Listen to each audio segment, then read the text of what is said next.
can't tell you how hyped I am for the football weekend to come. I'm going to attack it like a San Diego Padres security guard first seeing a 10-year-old pitch invader. Oh, we got a second helping of footballing ecstasy. Self-sabotaging Spurs fans limp into Aura-backs Manchester City. Eze's Arsenal gird their loins for those northern upstarts Leeds to arrive. Newcastle welcome Liverpool in a game. Gotta say, Premier League writers, you are cruel, cruel bastards. It's their version of Alanis Morissette's Ironic. And Everton move into their Grand Budapest Hotel-esque new home. Remember when we told you, don't overreact to just one weekend of football? Well, let's lose our minds over week 2 together, yeah? This is the big weekend preview. Your biggest questions, our most suboptimal answers. This is where we, as they say in America, get amped for all there is to come. Let's go straight in to question 1. Hey Raj, John Stout here from Detroit, Michigan.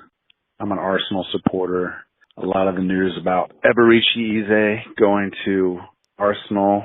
A lot of the people are excited that we got another striker. Another group of people are excited that we stole him from Tottenham. But really isn't the best thing is that Ego Wodum is going to be wearing that Arsenal jersey on the season 51 premiere of Saturday Night Live. Thanks, Raj.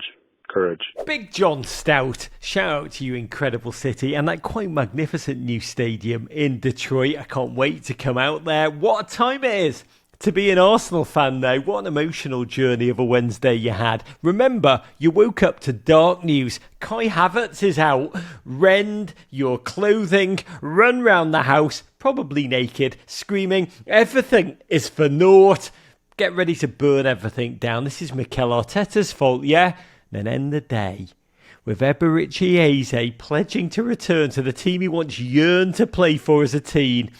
And his mural suddenly appearing near the Emirates, a sign which speaks louder than any single "here we go." Remember, one life truth, screwing over Tottenham, it's worth more than any trophy, right? So brace yourself for the Leeds to arrive Saturday, 12:30pm Eastern Time on NBC. And the crazy thing is, the memory of last weekend, that clumsy performance on the opening day against Manchester United, who remembers that now? Who even remembers that poor Kai Havertz is injured? I mean, this is football. It is emotion. It is ecstasy. There's nothing rational about it. And you should lose your minds, Arsenal fans, because this is a really lovely moment. And I know you're all feeling it. I wrote in our weekend newsletter, The Raven, this morning, if you do end up winning a trophy, I don't think the text I'll receive from the many Arsenal fans in my life will feel more transcendent than the ones I got by the Eze news. I had a dozen friends who were so hepped that Eberechi Eze chose them over the Spurs. They all sent me the same screenshot independently, which I think was from WebMD, and it was entitled, "What should I do if my erection will not go down?" Look, I love football, and I also love your deep cut buried in your question, which I should touch upon, because yes, current Saturday Night Live cast member, the incredibly talented Ego Wodum, should have her on the show, is incredibly Eberechi Eze's cousin, and she's regularly shown her support for his career by donning Eze's jersey during the show close. So Gooners, brace yourself for her to wear one of the many ecstatic Arsenal jersey creations very, very soon. But to go deeper on your question, what happened with Eze, the Spurs, the Arsenal? Look, he was headed to Spurs. All signs pointed there. Spoke to a number of people around the club. And then this week, the Havertz injury. And Arsenal charged in. Why not? Because this Arsenal squad is built to win now. Hence Gyökeres being brought in, age 27, same age as Eberechi. And this is not a squad built for the medium term.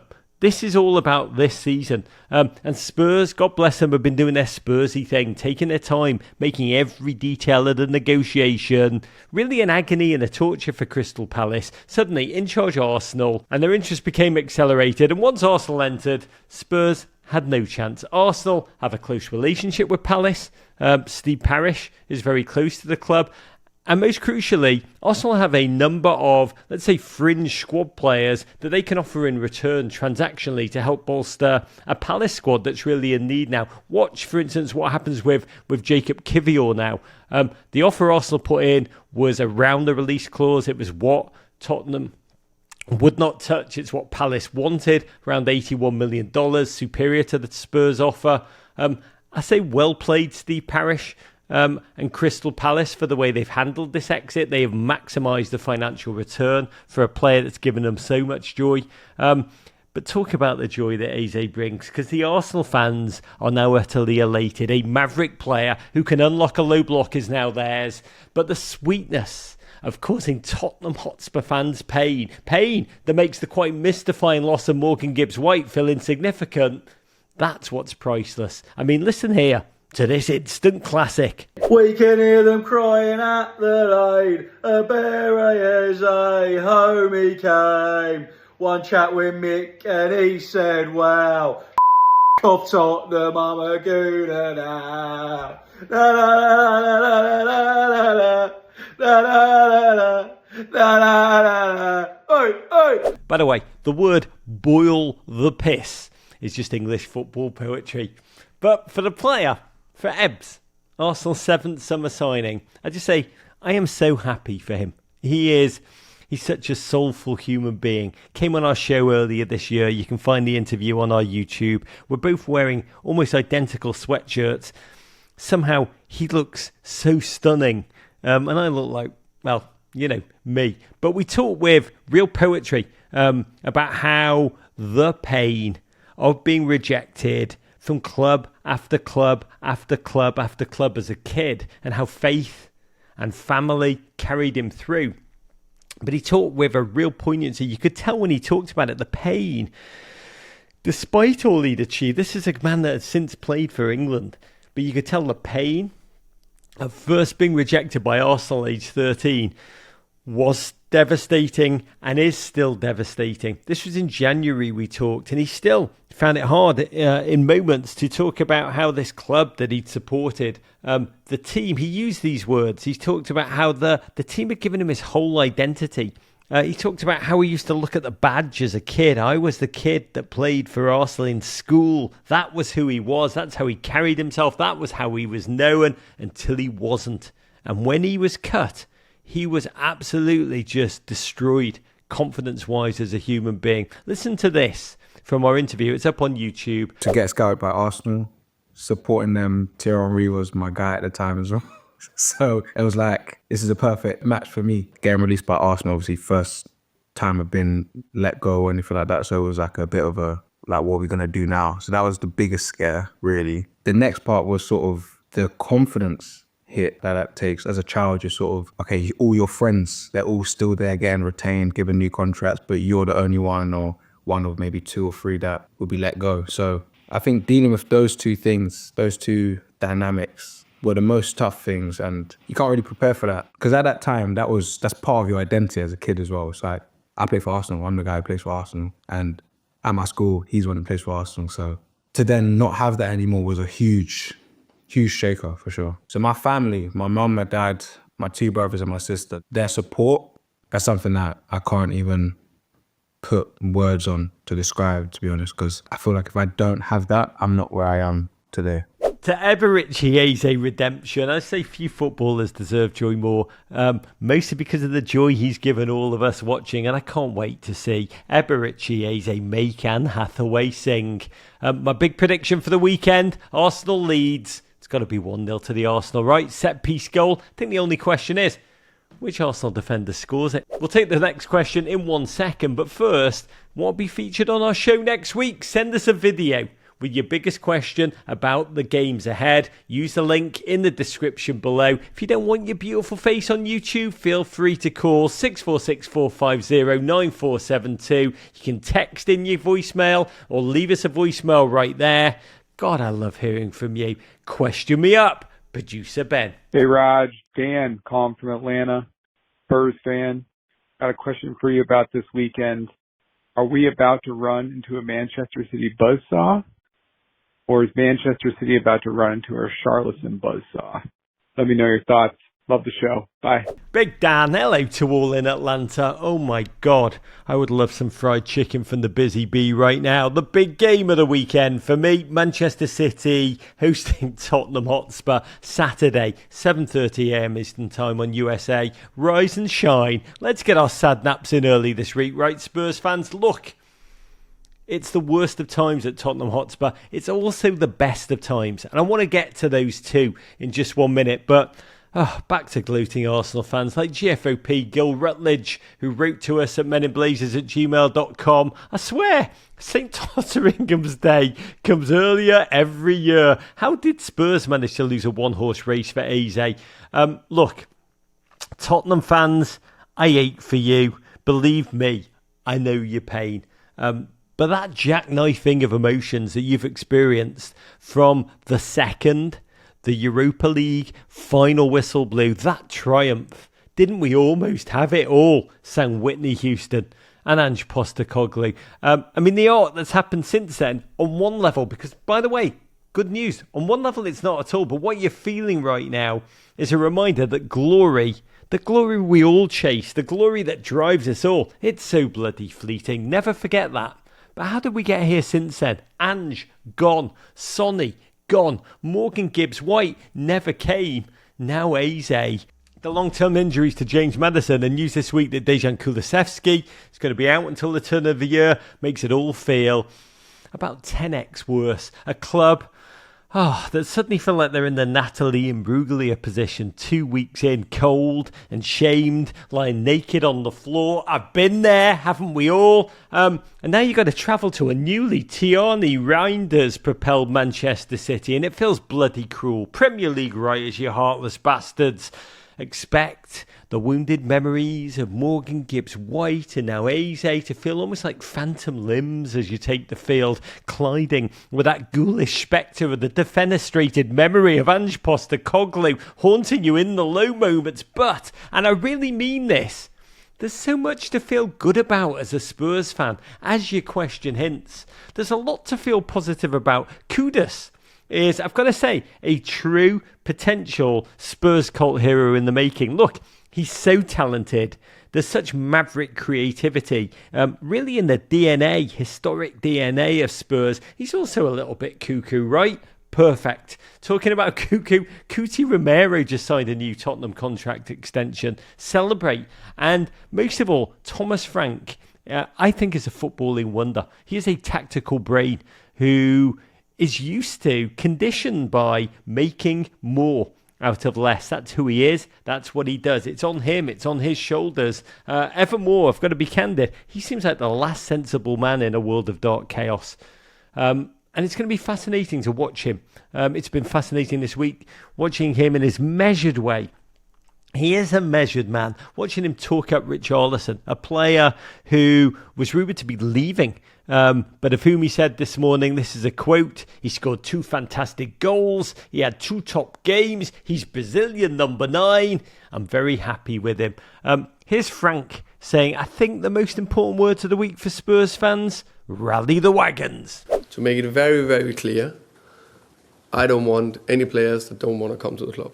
They don't want to come to the club and wear this fantastic badge, then we don't want them here. I think that's very clear. And also pretty sure that the fans will feel the same. If they don't want to put the fantastic shirt over their head, play for the badge, play for the club, really enjoy it, no problem. Then we don't want them there. Now here's the challenge. Don't know if you know this. Manchester City, they're a very good footballing team. Pep has also had the Club World Cup to almost bed in his new players who almost have an advantage on all of their opponents in terms of finding that new player chemistry, cricket and all those around them. It's going to be fascinating then to watch Thomas Frank. Remember, he played proactive football to do in Burnley, but he played reactive, counter-attacking football in that nearly win. That's what we're calling it against PSG. So how will he set up on Saturday? That's going to tell us a lot about the story of your season. Godspeed, Spurs fans. I feel for you. I've always had a massive soft spot for your club. I say this as a compliment. You may not like this, but to me, they often feel like the Everton of the South. I'm sending you love and courage. Oh, he's all away from Hartman brilliantly. Richarlison!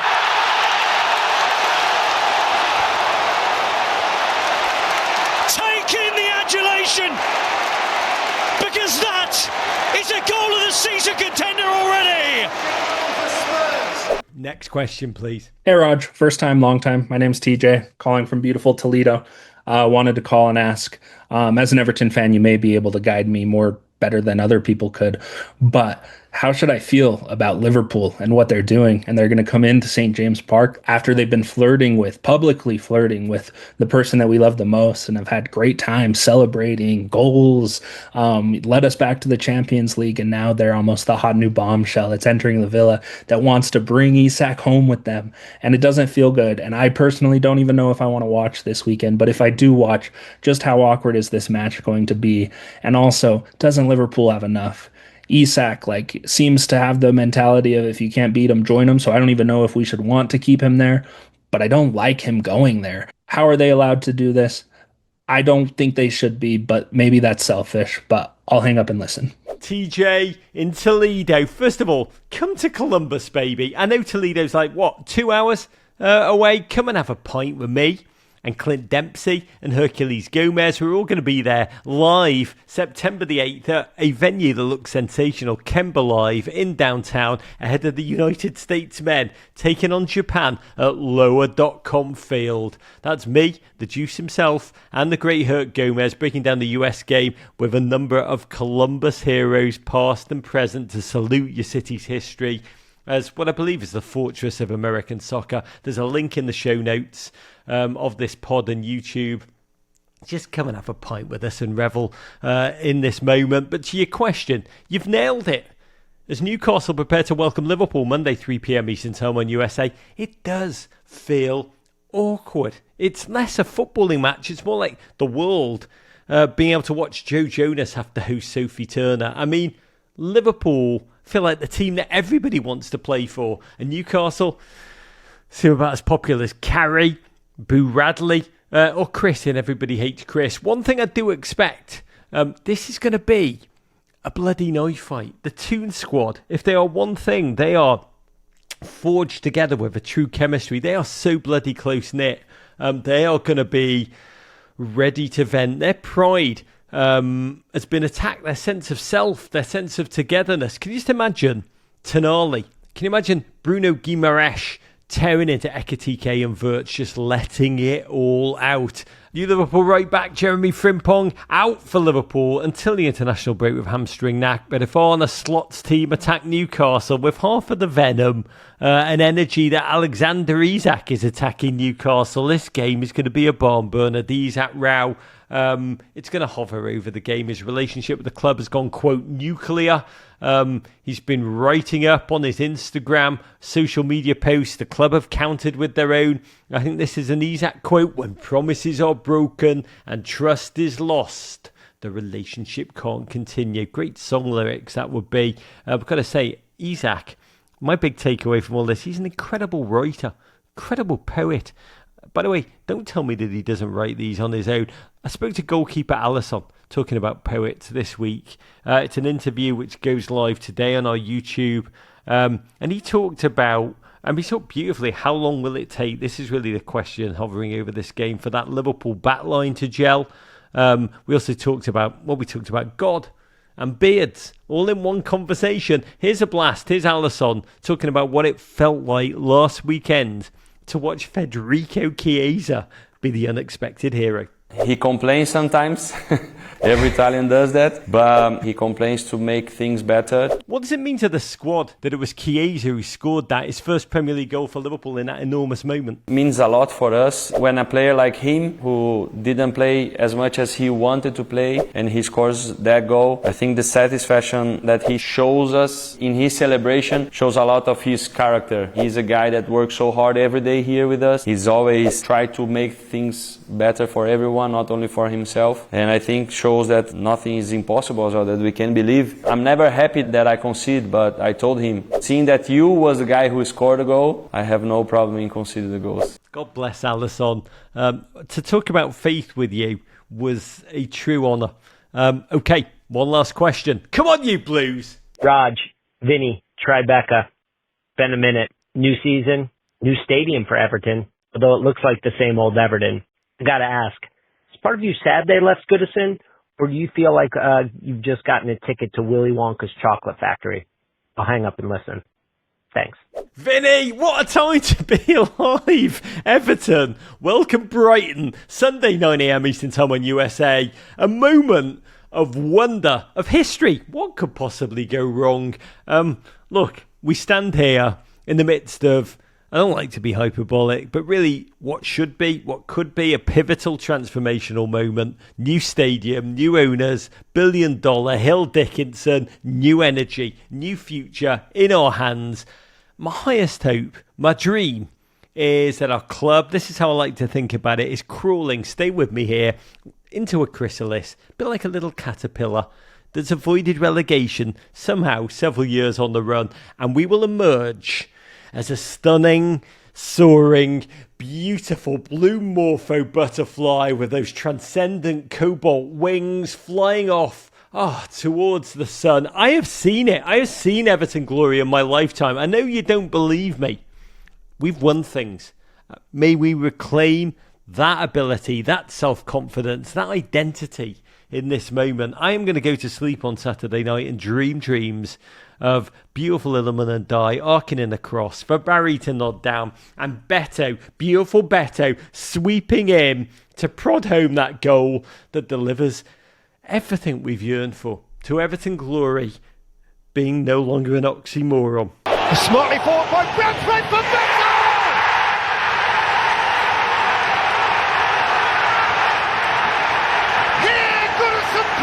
However, in the most Everton-y thing that ever Evertoned, we are about to enter this 52,769 state-of-the-art, quite stunningly architected magical kingdom.